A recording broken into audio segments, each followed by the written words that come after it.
வீட்டில் மீண்டும் ஓவியா நுழைந்தார். Oviya hair me happy. மன அழுத்தம் காரணமாக பிக் பாஸ் நிகழ்ச்சியிலிருந்து வெளியேறிய நடிகை ஓவியா இன்று மீண்டும் பிக் பாஸ் வீட்டுக்கு நுழைந்ததாக செய்திகள் வருகின்றன. நடிகை ஓவியா தற்கொலை செய்ய முயற்சித்ததாக மன அழுத்தம் காரணமாக வெளியேறும் நேற்றிலிருந்து தகவல் பரவி வந்தது. நிலை அவர் பிக் பாஸ் நிகழ்ச்சியிலிருந்து விடைபெறுகிறார் என்றும் ரீசெண்டாக பார்த்துருப்பீங்க. இப்படி வெளிவரும் செய்திகள் உண்மையா பொய்யா, ஓவியாவுக்கு உண்மையிலே என்னாச்சு என்பது புரியாமல் அவரது தீவிர ரசிகை இணையத்தை அலறவிட்டு வந்தனர். ஓவியா இல்லாமல் பிக் பாஸ் இல்லை என ஹேஷ்டேக் உருவாக்கி அதனை ட்ரெண்டாக்கி வந்தனர். இந்நிலையில் நடிகை ஓவியா தன்னை பற்றி பரவி வந்த வதந்திக்கு விளக்கமளித்துள்ளார்.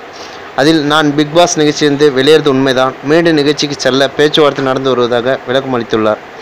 இதனையடுத்து ஓவியா இல்லையென்றால் பிக் பாஸ் நிகழ்ச்சியை பார்க்க மாட்டோம் என ஒட்டுமொத்தமாக அனைவரும் கூறி வருவதால் சேனல் நிர்வாகம் மிரண்டு போயுள்ளது.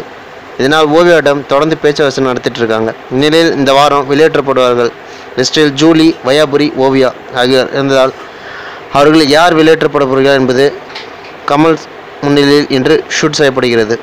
அது மட்டும் இல்லாமல் ஓவியா பற்றி பரவி வரும் தகவல்களை தெளிவுபடுத்த வேண்டிய கட்டாயம் ஏற்படுத்தியுள்ளது. எனவே இது பற்றி இன்று இரவு பேச உள்ள கமல் ஓவியாவின் உடல் மற்றும் மனநலம் பற்றியும் தெளிவுபடுத்த இருக்கிறார். இதனால் ஓவியா நிகழ்ச்சியில் பங்கேற்க வேண்டிய கட்டாயம் ஏற்பட்டதை அடுத்து ஓவியாவிடம் பேச்சுவார்த்தை நடத்தி சம்மதித்து வைத்து தற்போது மீண்டும் பிக் பாஸ் வீட்டிற்குள் அனுப்பப்பட்டு இருக்கிறார் என தகவல் வருகிறது. மேலும் தனது உடல்நலம் மற்றும் மனநலத்தை கருத்தில் கொண்டு ஓவியா வெளியேற விரும்பினால் அவர் வெளியேற்றப்படவும் வாய்ப்பு உள்ளது. தேங்க்ஸ் ஃபார் வாட்சிங். Please subscribe.